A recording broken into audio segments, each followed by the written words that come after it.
कभी तुमको ऐसा लगे, आप लोगों के जीवन में भी कभी ऐसा लगे कि मुझे भोलेनाथ जी का आज तक दर्शन नहीं हुआ, मुझे राम जी का आज तक दर्शन नहीं हुआ, मुझे आज तक भगवान कृष्ण का दर्शन नहीं हुआ, मुझे आज तक भगवान का दीदार नहीं हुआ, भगवान का दर्शन नहीं हुआ। तुम्हारे मन में अगर कभी ऐसा लगे तो एक बार 7 दिन का पूरा नियम ले लो। 7 दिन का पूरा नियम। कैसा नियम?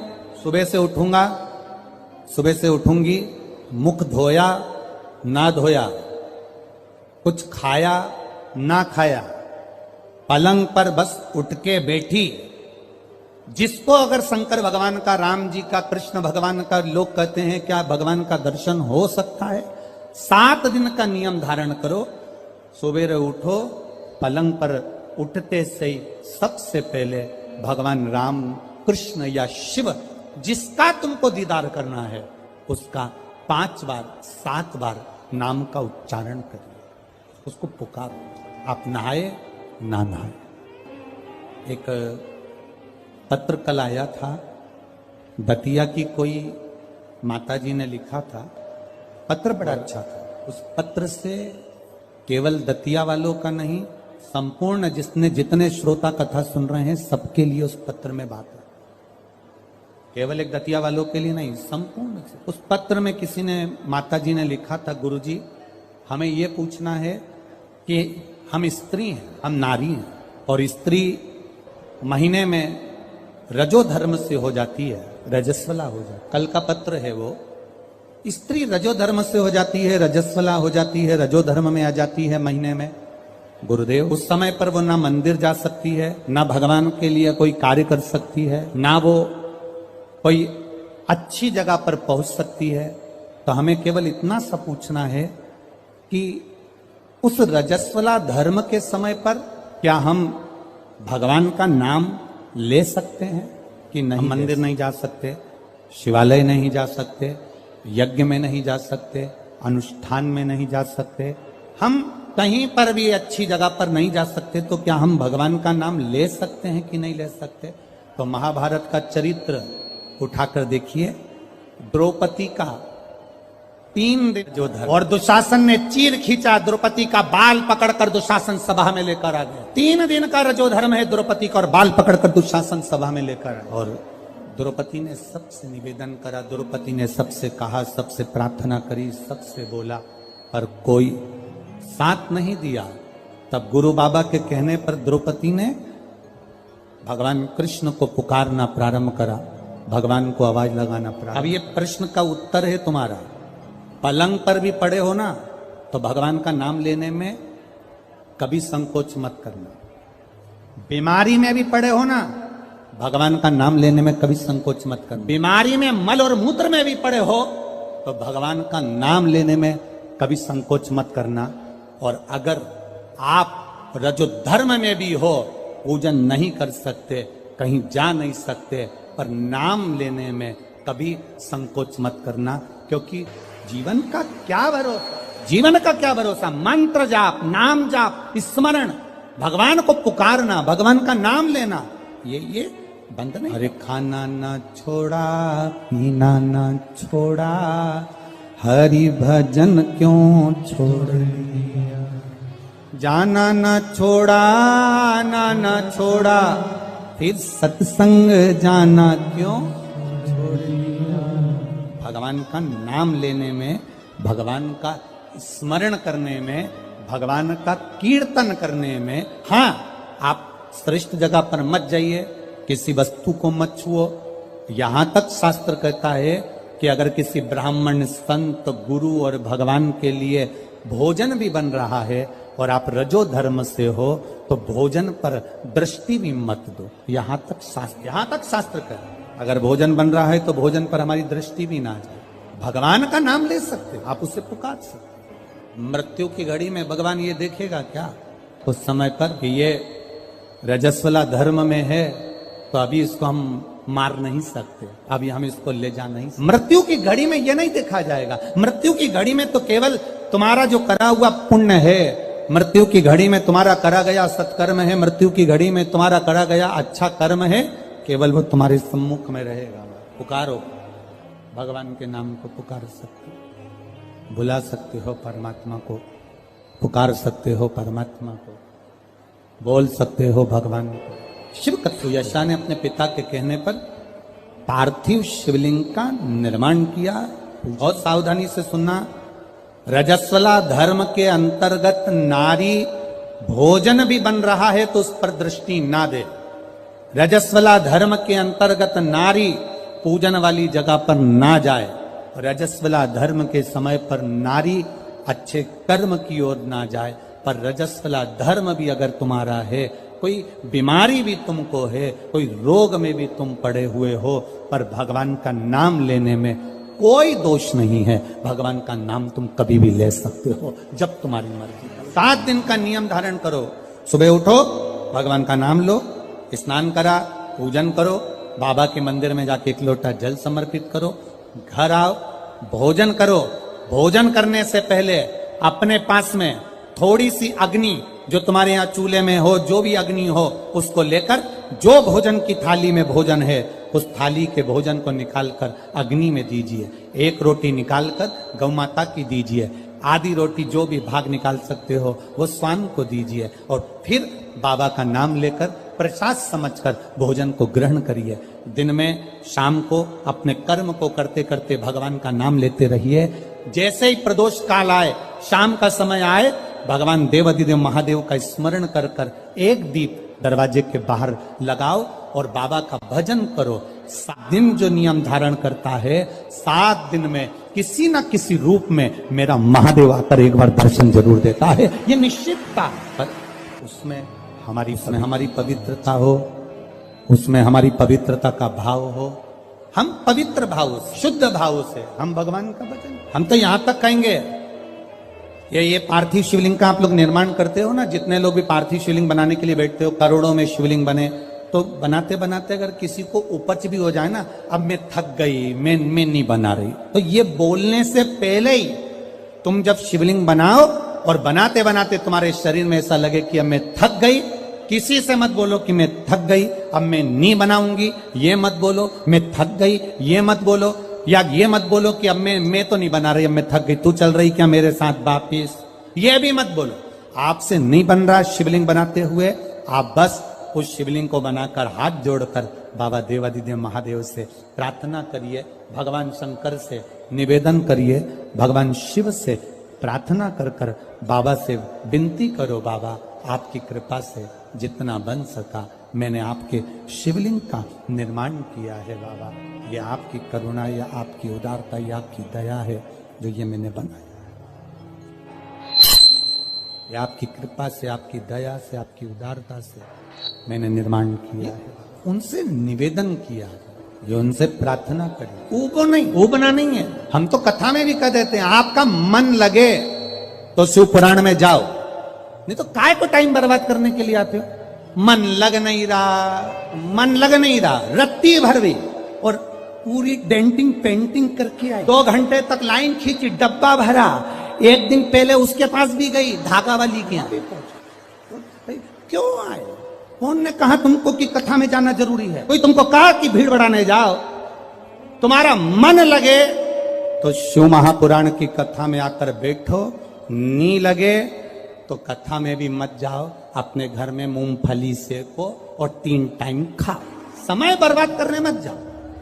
मन लगे, शिव कथा कर रही है, मन लगे तो महादेव के मंदिर में जाके 1 लोटा जल चढ़ाना। मन नहीं लगे ना, जबरदस्ती मत जाना कि मैं तो बाबा सियोर वाला महाराज ने कहा है तो जाना तो पड़ेगा, ना ना ना, बिल्कुल मत जा, बिल्कुल मत जा। मन करे वो कहते हो ना, दिल तुझको दिया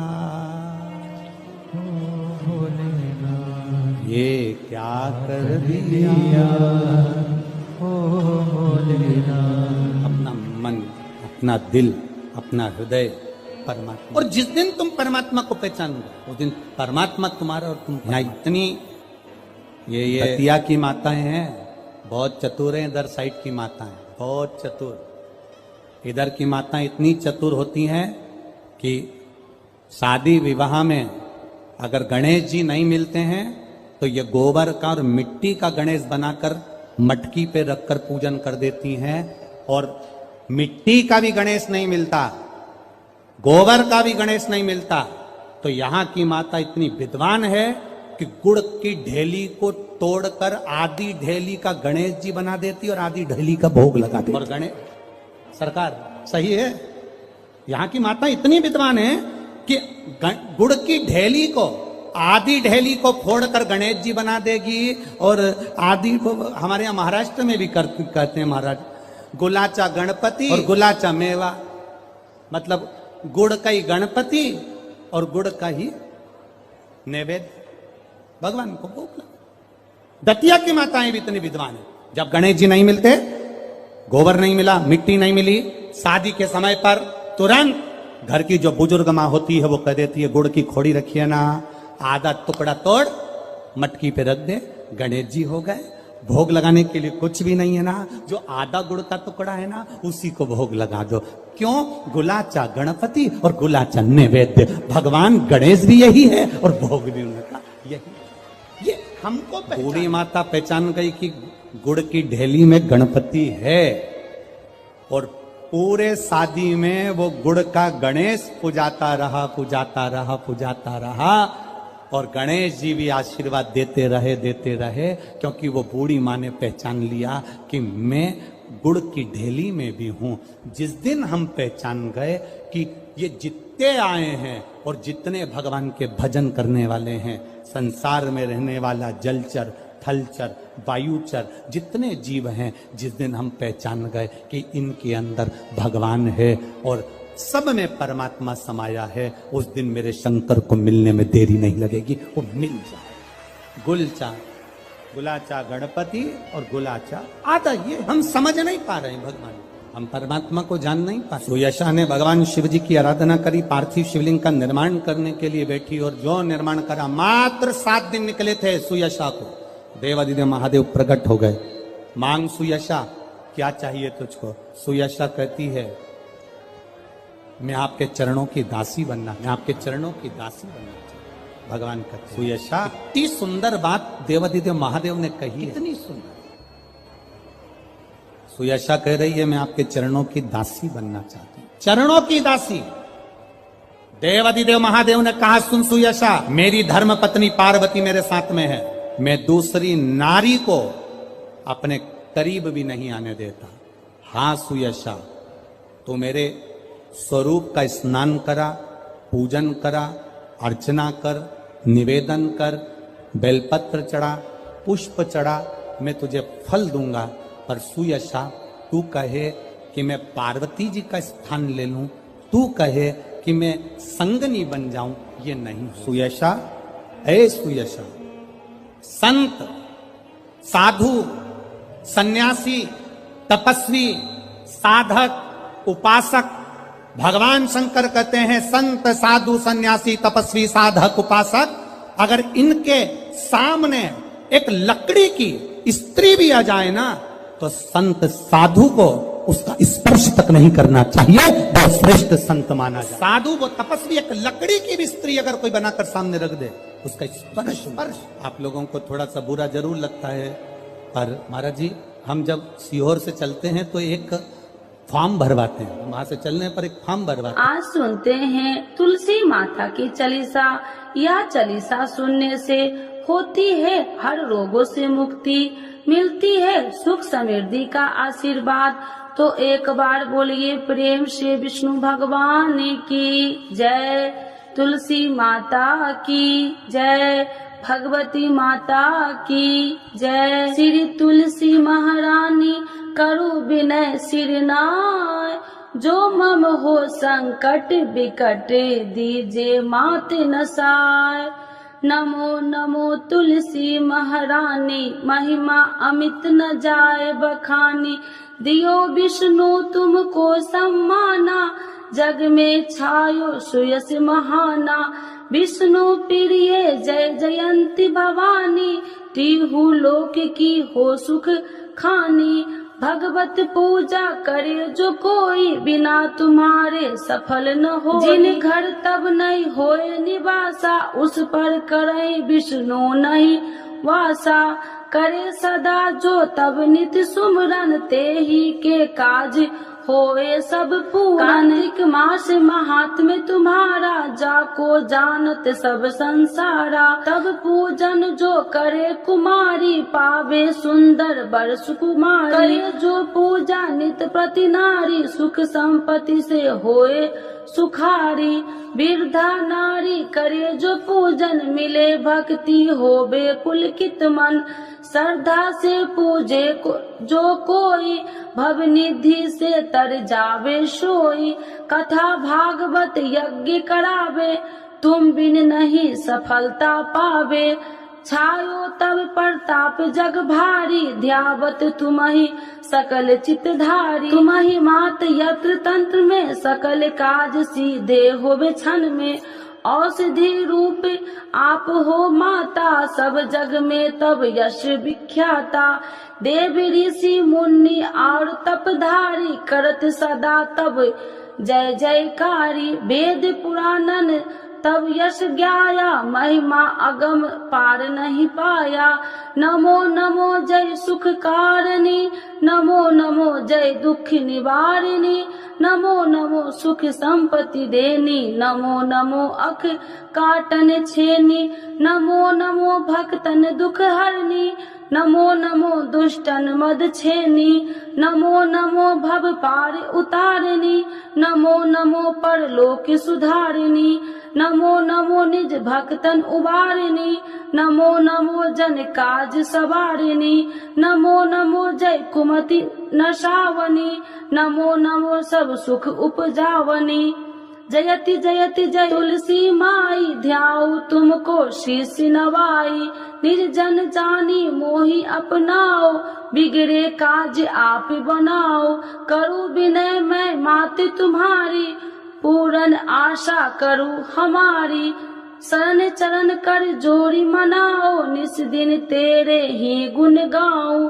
करहु मात यश अब मोह पर दाया, निर्मल होए सकल मम काया। मांगू मात या वर दीजे, सकल मनोरथ पूरन कीजे। जानू नहीं कुछ नेम उचारा, क्षमहु मात अपराध हमारा। 12 मास करे जो पूजा, ताशम जग में और न दूजा। प्रथम ही गंगा जल मंगवावे, फिर सुंदर स्नान करावे। चंदन अक्षत पुष्प चढ़ावे, धूप दीप नैवेद्य लगावे। करे आचमन गंगा जल से, ध्यान करे हृदय निर्मल से। पाठ करे फिर 40 की, स्तुति करे माते तुलसी की। यह विधि पूजा करे हमेशा, ताके तन नहीं रहे कलेशा। करे मास कार्तिक का साधन, शोभे नित्य पवित्र सिद्ध होई जाई। है यह कथा महासुखदाई, पढ़े सुने सो भव तर जाई। यह श्री तुलसी चालीसा, पाठ करे जो कोई। गोविंद सो फल पावही, जो मन इच्छा होई। तो एक बार बोलिए प्रेम श्री विष्णु भगवान की जय। तुलसी माता की जय, भगवती माता की जय, सर्व देवी देवताओं की जय।